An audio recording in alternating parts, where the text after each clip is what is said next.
நமச்சிவாய வாழ்க. நாதந்தாள் வாழ்க. இமைப்பொழுதும் என் நெஞ்சில் நீங்காதான் தாழ் வாழ்க. வாழ்க வளமுடன். அனைவருக்கும் இனிய வணக்கங்கள். அக்னி கிரகமான சூரிய பகவான் மற்றொரு நெருப்புக்கோளான செவ்வாயின் ஆதிக்கத்தில் உள்ள விருச்சிக ராசியை கடக்கும் சுமார் ஒரு மாத காலத்தையே நாம் கார்த்திகை மாதம் என்றும் விருச்சிக மாதம் என்றும் அழைக்கின்றோம். துலாம் ராசியில் தனது வீரியத்தை தானே குறைத்து கொண்ட சூரிய பகவான் மீண்டும் தனது பூரண வீரியத்தை பெற்று வலம் வரும் மாதமே கார்த்திகை மாதம் எனவும் விருச்சிக மாதம் எனவும் கூறுகின்றோம். நிகழும் ஸ்ரீ மங்களகரமான விசுவாசு ஆண்டு நவம்பர் மாதம் 17ஆம் தேதி திங்கட்கிழமை அன்று மகா பிரதோஷம் கூடிய நன்னாளில் துவாதசி திதியில் சித்திரை நட்சத்திரத்தில் பிரீத்தி நாம யோகத்தில் சித்த யோகத்தில் இந்த மகத்தான கார்த்திகை மாதம் பிறக்கின்றது. இம்மாத கிரகநிலை என எடுத்துக்கொண்டால் கார்த்திகை 1ஆம் தேதி 17/11/2025 அன்று கும்பராசியில் சனி பகவான் வக்ர நிவர்த்தி அடைகின்றார். கார்த்திகை மாதம் 2ஆம் தேதி 18/11/2025 அன்று கடகத்தில் குருவின் வக்கரம் நடக்கின்றது. கார்த்திகை மாதம் 11ஆம் தேதி 27/11/2025 அன்று விருச்சிக ராசியில் சுக்கிர பகவானும், கார்த்திகை மாதம் 20ஆம் தேதி 6/12/2025 அன்று தனுசு ராசியில் செவ்வாய் பகவானும், கார்த்திகை மாதம் 20ஆம் தேதி 6/12/2025 அன்று விருச்சிக ராசியில் புதன் பகவானும் பயிற்சியாகின்றனர். இந்த கிரக அமைப்பினால் உங்கள் வாழ்வில் உண்டாகும் சுப மற்றும் அசுப பலன்கள் என்ன என்பதனையும், அசுப பலன் ஏற்படுமாயின் ராசிக்காரர்கள் செய்ய வேண்டிய பரிகாரம் என்ன, வழிபட வேண்டிய தெய்வம் யார் என்பதனை பற்றியும் விரிவாக காண்போம். பிறக்கப் போகும் இம்மாதத்தில் உங்கள் வாழ்வில் வளமும் நலமும் செல்வ செழிப்பும் பெற்று வாழ்வில் உயரிய நிலையை அடைய எல்லாம் வல்ல பெருமானை வேண்டி விரும்பி கேட்டுக்கொள்கிறேன். ரிஷபராசி அன்பர்களே, கார்த்திகை மாத கிரக நிலைகளை ஆராய்ந்து பார்க்கும் பொழுது மாத தொடக்கத்தில் உங்கள் ராசிநாதன் சுக்கிர பகவான் புதன் பகவானுடன் இணைந்து சஞ்சரிக்கிறார். அந்த வகையில் புத சுக்கிர யோகம் ஏற்படுவதால் பொன் பொருள் சேர்க்கை உண்டு. பூமியால் லாபம் வந்து சேரும். புதிய முயற்சிகளிலும் வெற்றி கிடைக்கும். குடும்பத்தில் ஒன்றுக்கு மேற்பட்டவர்கள் சம்பாதிக்கும் வாய்ப்புகள் உண்டாகும். குருவின் பார்வை உங்கள் ராசிக்கு சப்தம ஸ்தானத்தில் பதிவதால் கல்யாண முயற்சிகள் கைகூடும். சுப செய்திகள் அதிகம் கேட்கும் மாதம் இதுவாகும். மாத தொடக்கத்தில் குரு பகவான் உங்கள் ராசிக்கு 3ஆம் இடத்தில் உச்சம் பெற்று சஞ்சரிக்கிறார். அவர் கார்த்திகை 2ஆம் தேதி முதல் வக்ரம் பெறுகிறார். உங்கள் ராசிநாதன் சுக்கிர பகவானுக்கு குரு பகவான் பகை கிரகம் என்பதால் இந்த வக்ர காலம் வளர்ச்சி அதிகரிக்கும் காலமாகவே இருக்கும். திட்டமிடாமலேயே சில காரியங்களில் வெற்றி கிடைக்கும். தொழிலில் திடீர் முன்னேற்றம் ஏற்படும். உத்தியோகத்தில் எதிர்பார்த்த இடமாற்றம் இலாக்கா மாற்றம் ஏற்படலாம். பண தேவை உடனுக்குடன் பூர்த்தியாகும். வெளிநாட்டு முயற்சிகள் பலன் தரும். கார்த்திகை மாதம் 11ஆம் தேதி விருச்சிக ராசிக்கு சுக்கிரன் செல்கிறார். உங்கள் ராசிநாதன் சுக்கிரன் சப்தமஸ்தானத்தில் சஞ்சரித்து உங்கள் ராசியை பார்ப்பது யோகம்தான். இது ஒரு பொன்னான நேரம் மட்டுமல்ல, புதிய திருப்பங்கள் ஏற்படும் நேரமும் ஆகும். அங்குள்ள சூரிய பகவான் மற்றும் செவ்வாயோடு சுக்கிரன் இணைவதால் சுக்கிரமங்கல யோகம் ஏற்படுகிறது. எனவே உங்களுக்கோ உங்கள் உடன்பிறப்புகளுக்கோ தாமதித்த திருமணம் தடையின்றி நடைபெறும். வீட்டிற்கு தேவையான விலை உயர்ந்த பொருட்களை வாங்கி மகிழ்வீர்கள். மாதத்தின் தொடக்க நாளிலேயே தொழில் ஸ்தானத்தில் சஞ்சரிக்கும் சனி பகவான் வக்ர நிவர்த்தி ஆகிறார். எனவே தொழில் முன்னேற்ற பாதையை நோக்கி செல்லும். எதிர்பார்த்தபடியே லாபம் கிடைக்கும். அது மட்டுமில்லாமல் உத்தியோகத்தில் உள்ளவர்களுக்கு உயர் பதவியும் ஊதிய உயர்வும் கிடைக்கும். நீங்கள் தேர்ந்தெடுத்த களம் எதுவாக இருந்தாலும் அதில் வெற்றி உண்டு. எதிர்பாராத விதத்தில் கேட்ட தொகை கிடைக்கலாம். 10ஆம் இடத்தில் சனி பகவான் பலம் பெறுவதால் பெற்றோரின் உடல் நலனில் கவனம் தேவை. பொது வாழ்வில் உள்ளவர்களுக்கு நல்ல பதவிகளும் பொறுப்புகளும் கிடைக்கும். கார்த்திகை மாதம் 20ஆம் தேதி தனுசு ராசிக்கு செவ்வாய் செல்கிறார். உங்கள் ராசிக்கு 7 மற்றும் 12 ஆகிய இடங்களுக்கு அதிபதியானவர் செவ்வாய் பகவான். அவர் அஷ்டமத்திற்கு வரும் இந்த நேரம் ஆரோக்கிய தொல்லை உண்டு.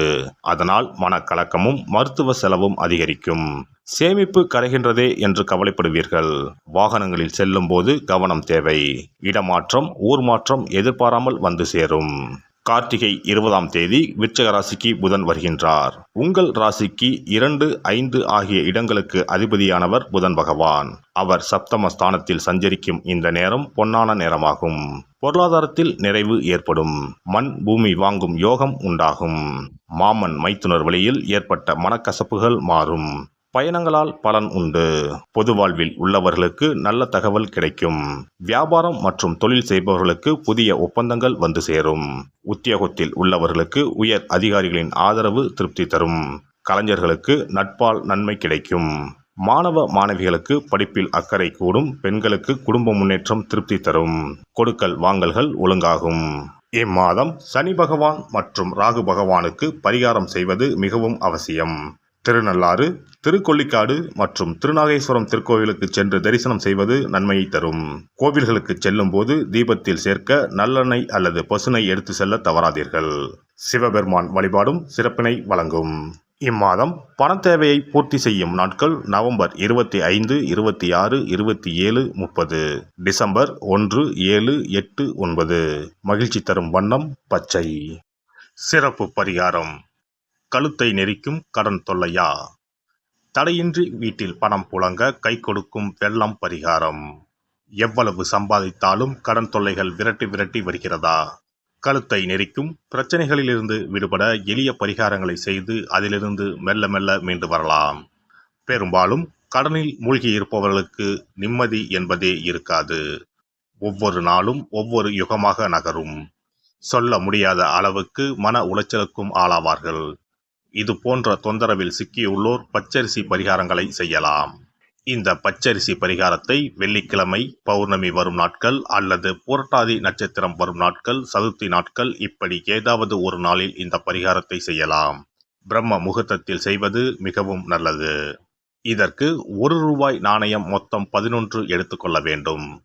நாட்டு மருந்து கடைகளில் கிடைக்கும் புனுகு என்ற பொருள், ஜாதிக்காய், ஏலக்காய் போன்றவற்றையும் வாங்கி வைத்துக் கொள்ள வேண்டும்.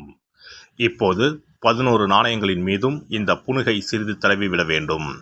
மஞ்சள் அல்லது சிவப்பு நிற பருத்தி துணி ஒன்றை எடுத்துக்கொண்டு புனுகு தடவிய நாணயம், ஏலக்காய், ஜாதிக்காய் போன்றவற்றையும் அதில் போட்டு அனைத்தையும் முடிச்சு போட்டு ஒரு பாத்திரத்தின் உள்ளே வைத்துவிட வேண்டும். இந்த பாத்திரத்தின் மீது பச்சரிசியை கொட்டி மூடிவிட வேண்டும்.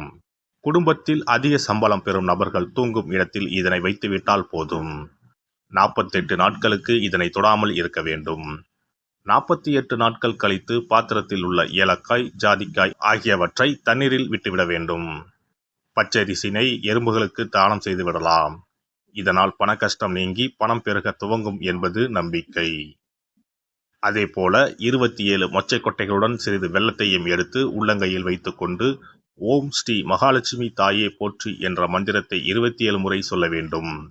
பிறகு ஒரு தண்ணீர் உள்ள ஒரு பாத்திரத்தில் மொச்சக்கொட்டை, வெல்லத்தையும் சேர்ந்து கலந்து பசுமாட்டுக்கு தரலாம் அல்லது ஓடும் ஆற்றில் கரைத்து விடலாம். வாரந்தோறும் வெள்ளிக்கிழமைகளில் தொடர்ந்து 11 வாரம் சூரிய உதயத்திற்கு முன்பாக செய்து வரும்போது பண கஷ்டம் மெல்ல மெல்ல குறைய துவங்கும். அதே போல கடன் சிக்கலில் உள்ளவர்கள் பெருமாள் கோவிலுக்கு சென்று சனிக்கிழமை, புதன்கிழமைகளில் சக்கரத்தாழ்வார் சன்னதியில் துளசி மாலை சாற்றி 12 முறை வலம் வர வேண்டும். இதேபோல் 12 வாரமும் துளசி மாலை சாற்றி பிரார்த்தனை செய்து வந்தால் கடன் பிரச்சனைக்கு விடிவு காலம் கிடைக்கும். அதே போல அரச இலையை வைத்தும் பரிகாரம் செய்யலாம். அரச இலையில் மஞ்சள் பிள்ளையாரை பிடித்து வைத்து அதற்கு குங்கும பொட்டு, பூ வைத்து பூஜை அறையில் வைத்து தீபம் ஏற்ற வேண்டும். ஒரு வெற்றிலையை எடுத்து அதில் உங்களது கடன் தொகை எவ்வளவு என்பதையும் அந்த கடன் தீர வேண்டும் என்றும் எழுத வேண்டும். பிறகு வெட்டிவேர் ஒரு துண்டு, நெல்மணி 1 ஸ்பூன், 2 அருகம்புல் போன்றவைகளை வெற்றிலையில் வைத்து மஞ்சள் பிள்ளையாரின் முன்பு வைத்துவிட வேண்டும். இப்போது பிள்ளையாருக்கு தீபாராதனை காண்பித்து கடன் பிரச்சனை சீக்கிரம் தீர வேண்டும் என்று பிரார்த்தனை செய்து கொள்ள வேண்டும். இப்படி வாரம் வாரம் வெள்ளிக்கிழமையில் வழிபட்டு வரும்போது பலன் கிடைக்கும். எந்த ஒரு பரிகாரமாக இருந்தாலும் முழு மனதுடன், முழு நம்பிக்கையுடன் செய்தால் மட்டுமே பலன் கிடைக்கும். எல்லாம் வல்ல இறையருளால் நீங்களும் உங்கள் அன்பு குடும்பமும் உடல் நலம், நீலாயுள், நிறை செல்வம், உயர் புகழ், மெய்ஞானம் ஓங்கி வாழ்க வளமுடன். இந்த வீடியோ பதிவு உங்களுக்கு பிடித்திருந்தால் லைக் பண்ணுங்க, கமெண்ட் பண்ணுங்க, ஷேர் பண்ணுங்க, மறக்காம சப்ஸ்கிரைப் பண்ணுங்க, பக்கத்துல இருக்கிற பெல் பட்டனை கிளிக் பண்ணுங்க. நன்றி, வணக்கம். ஓம் நமச்சிவாய. சிவாய நம.